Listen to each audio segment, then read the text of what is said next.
Yes, ready, start. I am delighted that all of you have been able to join us here at this very important meeting. This meeting is very important in many ways, but more so because the subject that you are going to discuss has great relevance for improving our cooperative credit delivery system, which in turn is vital for a qualitative jump in the performance of our agriculture. I would like a very frank and free discussion on how we can collectively give credit to the recommendations of the task force on cooperative credit systems. Let me first thank Professor Vidya and his colleagues for their excellent work. They have produced a very useful and thought provoking report, and it is now for the political leadership, both at the center and state, to rise to the occasion to give their ideas a practical shape. In the last decade, the growth of our agricultural sector has not kept pace with either our needs or our legitimate ambitions, or if our economy has to grow at 7 to 8% per annum, and it must do so if we have to eliminate poverty within the next decade. Agriculture too must demonstrate a growth rate of about 4% per annum. For this to happen, there has to be a major improvement in our agricultural production practices. There has to be greater commitment to innovation in the technologies that are brought to bear in farming, and an enhancement in the investments being made in the entire agricultural production chain. This requires, and that's inevitable, growing monetization and growing commercialization of the agricultural economy, perhaps at a pace never thought of before.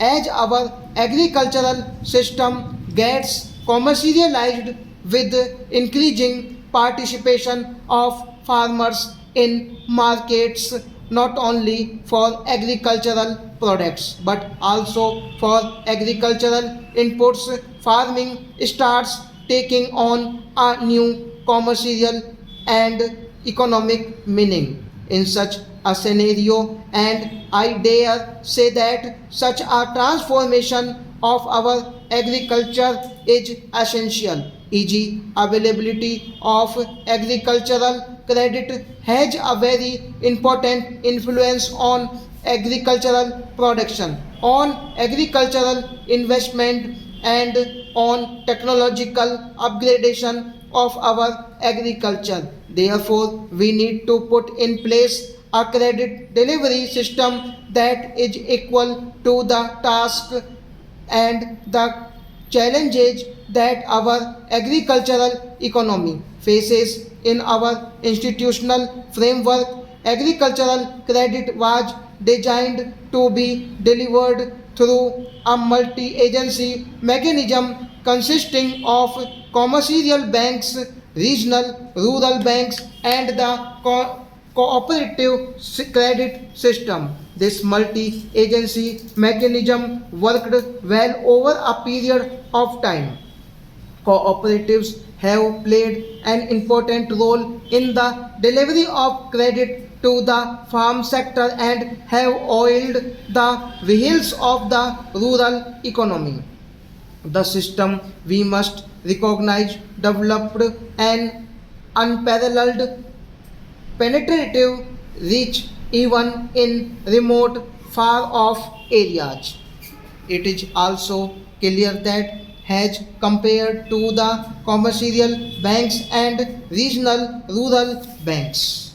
Cooperatives have a much higher proportion of clients from among small and marginal borrowers, and they constitute the great majority of our farming community. However, it's also a fact that flaws and institutional bottlenecks have come to be observed in the last decade or more. The cooperative credit system, which has a very important role, has failed to live up to our expectations to the desired extent. The contribution of cooperatives to the supply of farm credit has dropped sharply from about 70% to about 30%. This has contributed to rural distress in large sections of our farming community. In my own travels across the country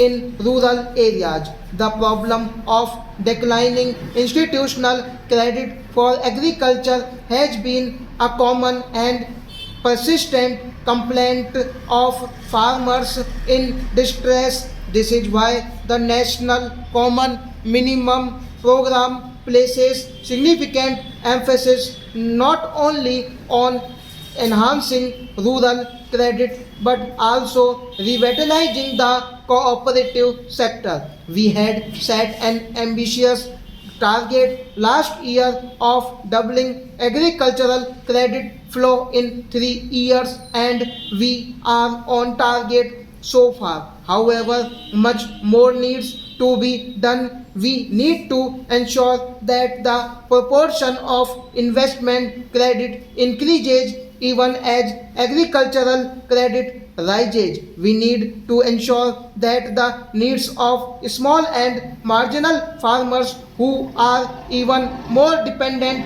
on informal sources of credit are met through the institutional credit system so that they can be rescued from the clutches of the traditional village money lender.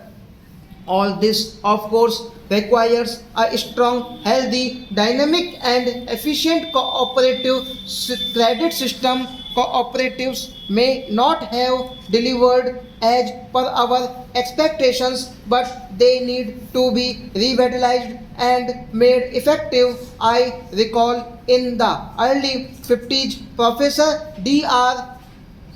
Godgill proceeded over a path-breaking report on rural credit, and the theme of that report was cooperatives have failed but cooperative must succeed. I think that theme is as relevant today as it was if India's rural economy is to measure up to the challenge of its regeneration and revitalization. Cooperatives are today at the crossroads. In many states, we only have cooperatives in name, with very little stakeholder participation in their management. There have been no elections held for years. Government officials and ministers at the state level run the affairs of many of these so-called cooperatives. There is no proper audit, little accountability, often, and poor governance. Stop.